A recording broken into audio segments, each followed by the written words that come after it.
नमस्कार दोस्तों, आखिरकार करण जौहर का भी घमंड टूट गया। करण जौहर की कंपनी धर्मा प्रोडक्शन बिक गई।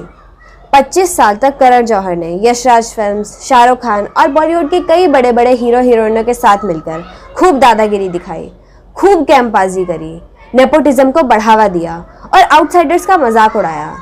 करण जौहर की कंपनी का नाम भले ही धर्मा प्रोडक्शन हो, लेकिन इसमें काम अधर्मों वाले ही होते थे।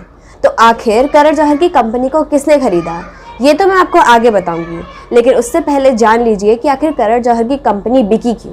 करण जौहर के बुरे दिनों की शुरुआत हुई 2020 से। पिछले 5 साल में धर्मा प्रोडक्शन ने करीब 15 फिल्में बनाई।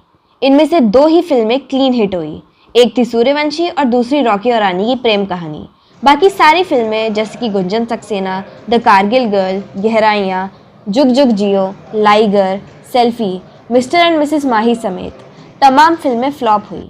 लेकिन करण जौहर की कंपनी की लुटिया डुबाने का काम किया मियाँ बीवी की जोड़ी ने। मैं बात कर रही हूँ रणबीर कपूर और आलिया भट्ट की। धर्मा प्रोडक्शन को सबसे बड़ा झटका लगा ब्रह्मास्त्र पार्ट 1 से।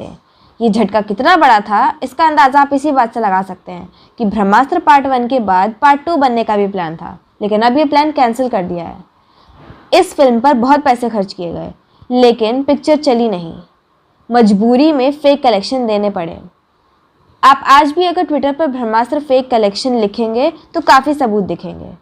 हालत ये हो गई कि जो तरण आदर्श आमतौर पर बॉलीवुड के बिग प्रोडक्शन हाउस से पंगे नहीं लेते, उन्होंने भी सीधे सीधे कहा कि ब्रह्मास्त्र के फेक कलेक्शन दिए गए। At times, I mean, I am talking of a big film released last year, and that film came out with posters 75 crores on day 1, 150 crores on day 2, 225 on day 3, 300 crores on day 4, 75k. इस पे आ रहे थे सारे numbers, and I said, wow, very interesting. I said, I called up the distributor. I said, net figures दे देंगे आप मुझे, क्योंकि मेरे पास जो आए हैं, I don't want to get into that, but can you share it? You've shared it in the past with me for other films. इसका भी share कर दीजिए तो बहुत अच्छा होगा. No, this time we are not sharing. The producer has requested. Ranbir Kapoor की ब्रह्मास्त्र part 1 के बाद धर्मा प्रोडक्शन का धंधा बंद करने का काम किया आलिया भट्ट की जिगरा ने। करण जौहर ने जिगरा दिखाते हुए ये फिल्म तो बना दी, लेकिन फिल्म चली नहीं।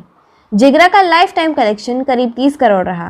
आलिया भट्ट को नंबर 1 हीरोइन साबित करने के लिए इसके भी फेक कलेक्शन दिए गए, लेकिन टी सीरीज कंपनी के मालिक भूषण कुमार की वाइफ दिव्या खोसला कुमार ने इसका भी पर्दाफाश कर दिया। उस पर भी मैंने एक वीडियो बनाया था, जो आप मेरे चैनल पर देख सकते हैं। इन फिल्मों के सैटेलाइट राइट्स से धर्मा प्रोडक्शन को पैसे तो मिले, लेकिन प्रेस्टीज तो तभी बनती है जब फिल्म थिएटर में बिजनेस करे, और करण जौहर के प्रोडक्शन हाउस की 1 दर्जन फिल्में एक लाइन से फ्लॉप हुई। तो ये तो बात हुई धर्मा प्रोडक्शन के घाटे में जाने की, जिसकी वजह से करण जौहर को धर्मा प्रोडक्शन बेचनी पड़ी। लेकिन अब मैं आपको बताती हूँ कि आखिर करण जौहर की कंपनी को खरीदा किसने। तो धर्मा प्रोडक्शंस को उसी आधार पूनावाला ने खरीदा, जिस कंपनी ने कोरोना महामारी के दौरान कोविशील्ड वैक्सीन बनाई थी। तो अब मैं आपको इस डील के बारे में भी बताती हूँ। करण जौहर की कंपनी में 50% शेयर खरीदे हैं सीरम इंस्टीट्यूट के मालिक आधार पूनावाला ने। ये वही सीरम इंस्टीट्यूट है जिसने कोरोना काल में कोविशील्ड वैक्सीन बनाई थी। आधार पूनावाला और करण जौहर 50-50 के मालिक हैं। करण जौहर अब कंपनी के आधे पार्टनर और सीईओ होंगे। सीईओ और मालिक में क्या अंतर होता है, ये तो बताने की ज़रूरत नहीं है। यही वजह है कि जावेद जाफरी ने करण जौहर का मजाक उड़ाते हुए उनकी फिल्म कभी खुशी कभी गम की पैरोडी करते हुए कभी सीरम कभी गम लिखकर ट्वीट किया।